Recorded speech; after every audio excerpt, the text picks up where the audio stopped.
No, listen. Okay, listen, I know I made a commitment, okay? I'm just saying that this week's movie is The Good, the Bad, and the Ugly, right?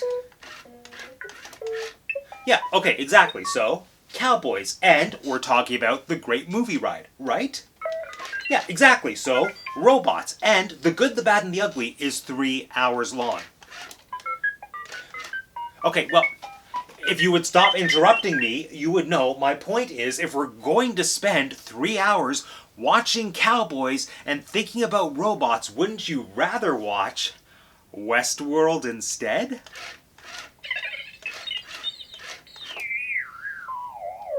I am not making excuses. Okay, fine. I will rewatch The Good, the Bad, and the Ugly. Welcome to Teacup for One.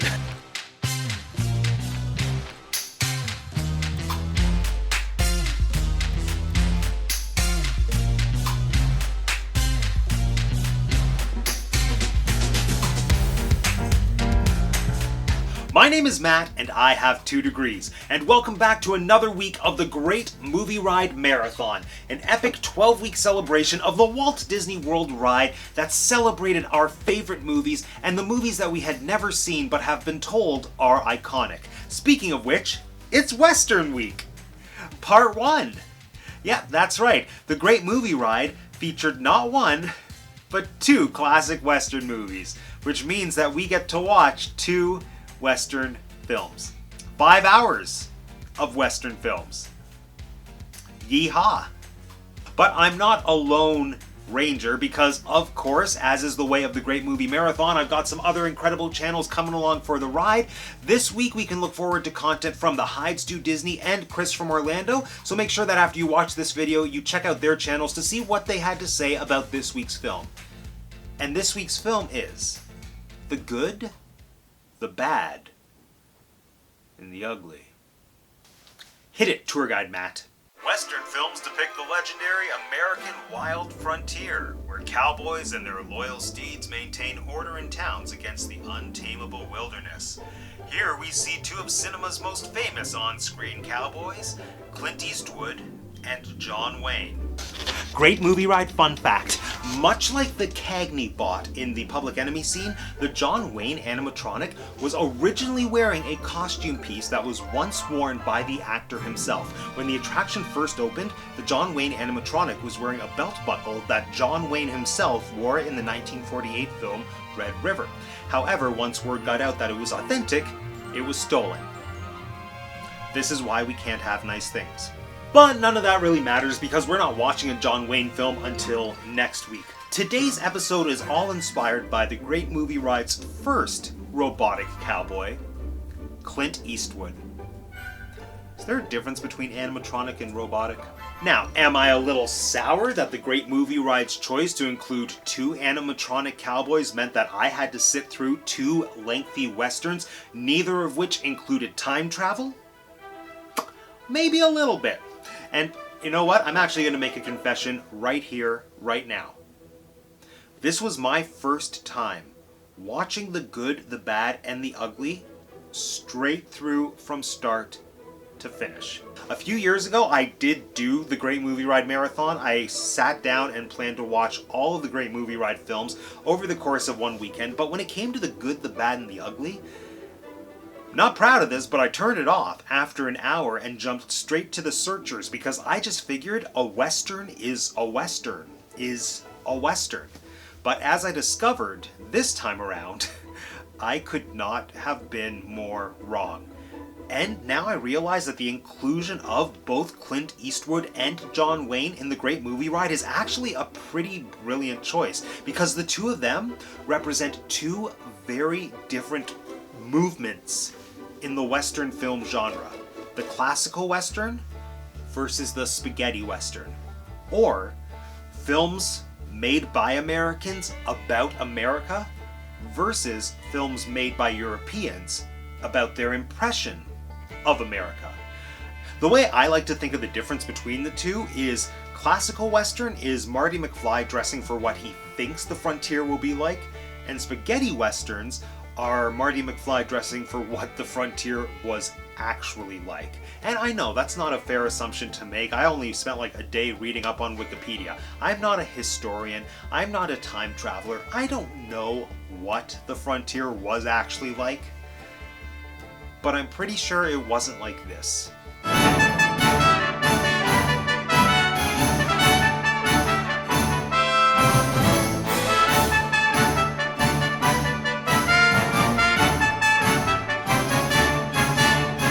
Classical westerns, made by American filmmakers like John Ford, are a lot cleaner in every sense of the word. You get clean costumes, bright colors, and characters that have a very clearly defined sense of the differences between right and wrong. Also remember that these movies were being produced at a time when the production code was still controlling Hollywood. So, morality was key, violence was to be limited, and American values were to be upheld. Spaghetti westerns, however, were usually directed by Italians, shot in Spain, and made for European audiences. And that made a huge difference.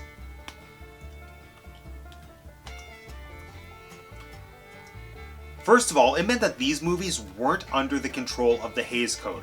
If you're not up to date on the Hays Code or the Film Production Code, check out last week's video about the Public Enemy, link right up there. But anyway, not having to adhere to the production code meant that these movies could really embrace violence in a way that American cinema was cut off from.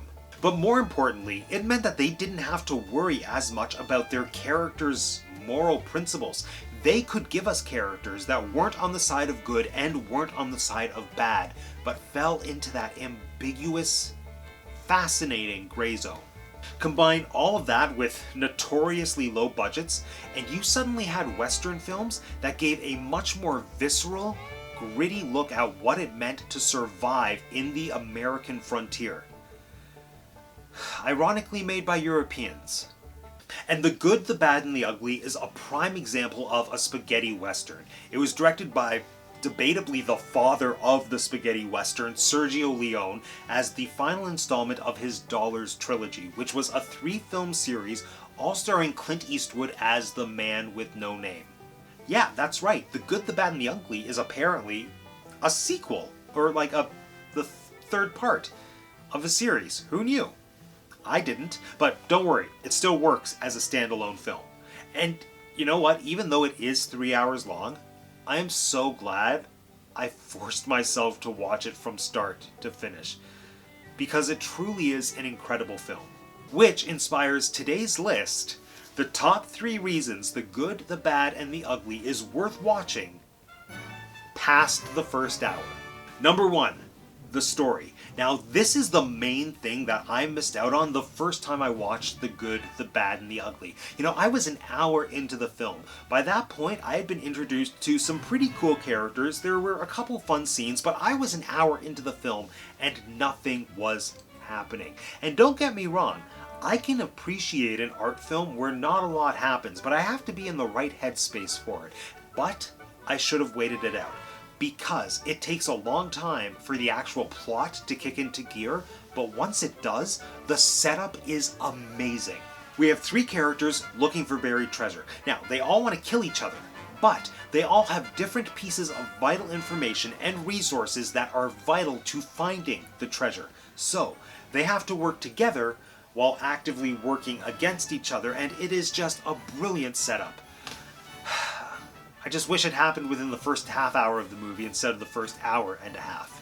Number 2, the performances. Now, this might be a slow-moving film, but the characters are incredibly diverse and so engaging.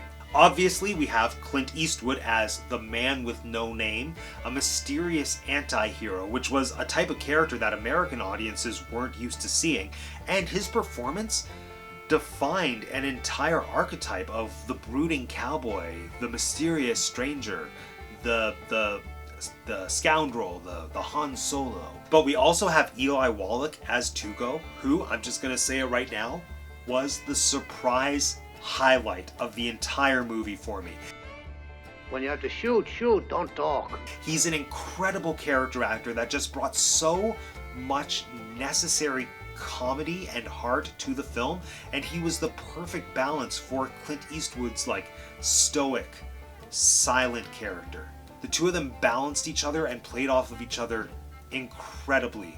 The cast is rounded out by Lee Van Cleef as Angel Eyes, who's the perfect antagonist, and the rest of the supporting roles were all filled by local actors, and so you get these incredible, one-of-a-kind personalities and characters throughout the film.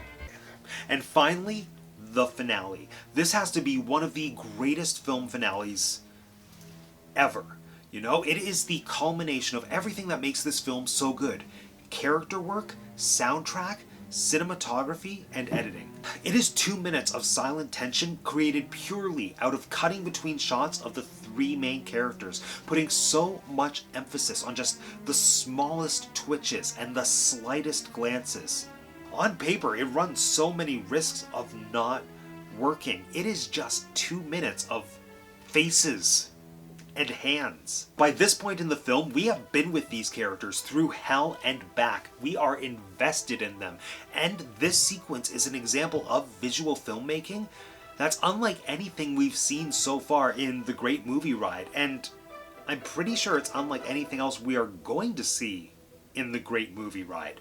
The Great Movie Ride is, well, great because it highlights a ton of movies that are all iconic in their own way. But most of the other films featured in The Great Movie Ride are extremely theatrical insofar as how they're written, how they're performed, and how they're shot. One of the greatest powers of filmmaking as an art form is intimacy, and its ability to tell a story through visuals alone. The Good, the Bad, and the Ugly is a masterful example of visual storytelling. Some could even say it's great.